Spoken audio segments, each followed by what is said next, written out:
नमस्कार दोस्तों। एक तरफ जहां कांग्रेस में जश्न का माहौल है तो वहीं दूसरी तरफ अशोक गहलोत बेटे की दूसरी लगातार हार से सदमे में चले गए हैं। सचिन पायलट को निकम्मे और नाकारा कहने वाले अशोक गहलोत के भरपूर प्रयासों के बावजूद और करोड़ों रुपए स्वाह करने के बाद भी अपने बेटे को जिता नहीं पाए अशोक गहलोत अब वर्तमान समय में कांग्रेस के लिए बोझ बनने लग गए हैं। उनके स्वार्थ के चलते ही कांग्रेस सत्ता से बाहर हो गई।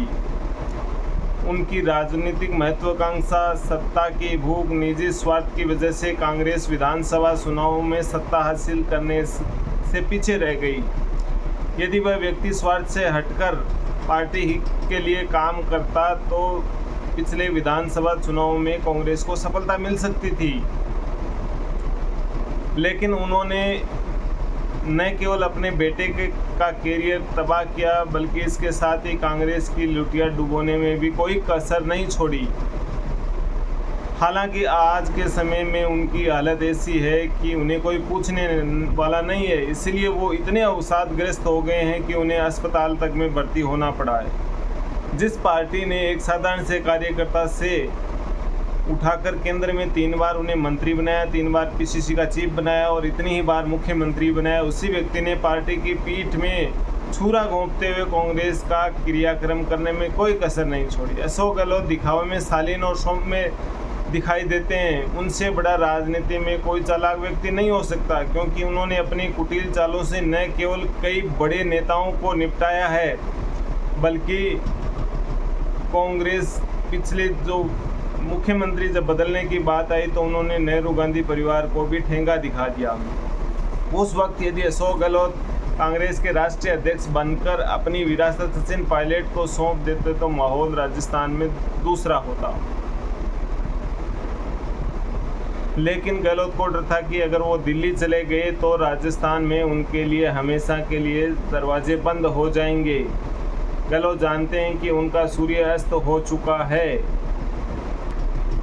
लोग उन्हें भूलने लग गए हैं। वो अपने बेटे को पुनर्वास करने में लगे हैं। पहले उन्हें पिछली बार जोधपुर से लोकसभा का चुनाव लड़ाया, वहाँ उन्हें शर्मनाक पराजय का सामना करना पड़ा। अब इस बार उन्होंने जालौर से अपनी फजीयती कराई। पूरे कुनबे के सक्रिय होने के बावजूद भी साहबजादे 2 लाख से अधिक वोटों से हार गए। कांग्रेस के सारे प्रत्याशियों को दरकिनार करते हुए इस व्यक्ति ने, अशोक गहलोत ने, 3 बार के मुख्यमंत्री ने केवल अपने बेटे के लिए जिताने के लिए पूरे राजस्थान की बजाय वहां जोर एक लोकसभा में लगाया। राजस्थान में कांग्रेस ने उम्मीद से बेहतर प्रदर्शन किया है। इसके लिए सचिन पायलट और गोविंद सिंह डोटासरा को निश्चित रूप से बधाइयाँ मिल रही हैं। गहलोत ने सचिन पायलट के उम्मीदवारों को हराने के भरपूर प्रयास किए और इसका जो उदाहरण है वो जयपुर ग्रामीण में अनिल चोपड़ा का हारना है। जीते हुए चोपड़ा को हराने में गहलोत की प्रमुख भूमिका रही। इसी तरीके से बीजेपी के नेताओं से मिलकर अपनी ही पार्टी के उम्मीदवारों की जड़ खोदने में भी उन्होंने कोई कसर नहीं छोड़ी। गहलोत को एहसास हो चुका है कि उनका लाडला चुनाव हार गया है, अब उसकी विदाई होने वाली है, इसलिए बुराई का ठीकरा उन्होंने सचिन पायलट के माथे पर फोड़ने का प्रयास किया। गहलोत ने बयान दिया था पिछले दिनों कि सचिन को प्रचार के लिए जालौर आना चाहिए था।